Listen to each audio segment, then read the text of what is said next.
ที่ต่อไปครับแล้วขออนุญาตเรียนเชิญท่านสันติแก้วนาสาร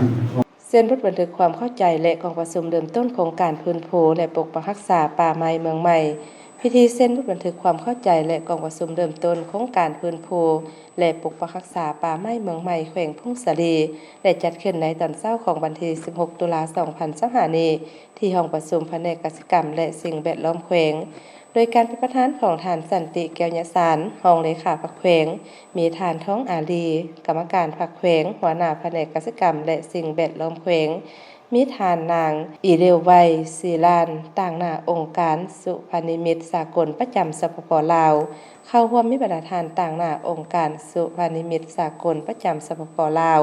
มีบรรดาทานจากกระทรวงแผนกการองค์การเกี่ยวข้องและเมืองใหม่เข้าร่วมในพิธีภายหลังที่ผู้ต่างหน้าจากแต่ละภาคส่วนได้มีคำเห็นแล้วก็ได้ร่วมกันเซ็นบทบันทึกความเข้าใจโครงการพื้นภูและปกปักรักษาป่าไม้เมืองใหม่ระหว่างแผนกกสิกรรมและสิ่งแวดล้อมแขวงทุ่งสาลีต่างหน้าขึ้นเส้นโดยแม่นทานทองอาลีหัวหน้าแผนกกสิกรรมและสิ่งแวดล้อมแขวงกับองค์การสุพรรณิมิตรสากลประจำสปป.ลาวต่างหน้าขึ้นเส้นโดยแม่นทานนางอีเดวไวศิลานต่างหน้าองค์การสุพรรณิมิตรสากลประจำสปป.ลาวจากนั้นได้ประชุมร่วมกันเพื่อเริ่มต้นโครงการซึ่งโครงการพื้นภูและปกปักรักษาป่าไม้เมืองใหม่แม่นมีเป้าหมายเพื่อการพื้นภูที่ดินเสื่อมโทรมโดยผ่านการจัดตั้งปฏิบัติเทคนิคกสิกรรมป่าไม้ที่ปรับตัวเข้ากับสภาพการเปลี่ยนแปลงดินฟ้าอากาศเพื่อปรับปรุงชีวิตการเป็นอยู่ของครัวเรือนที่มีความเสี่ยงซึ่งโครงการแม่นปฏิบัติในเขตพื้นที่10 บ้านของเมืองใหม่คือบ้านอมปะลงบ้านจอมเจียวเก่าบ้านจอมเจียวใหม่บ้านนาบัวบ้านน้ำปาบ้านปุงเข่าบ้านอมกะเนงบ้านห้วยพุกบ้านห้วยกลางและบ้านบวมพันธุ์คาดว่าจะพื้นภูดิน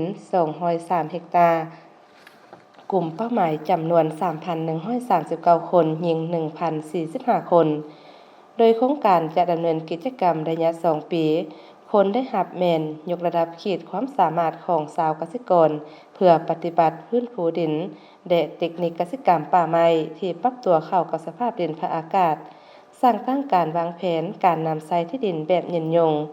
ซึ่งมีกิจกรรมหลักคือจัดฝึกอบรมให้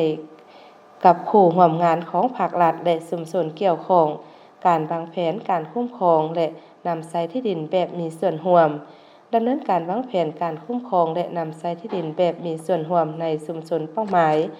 ผสมผสานการจัดเขตนิเวศกสิกรรมและเทคนิคกสิกรรมเพื่อปรับตัวต่อการเปลี่ยนแปลงดินภาคอากาศสนับสนุนอำนาจการปกครองในการปฏิบัติกิจกรรมการคุ้มครองและการวางแผนนำใช้ที่ดินแบบมีส่วนร่วม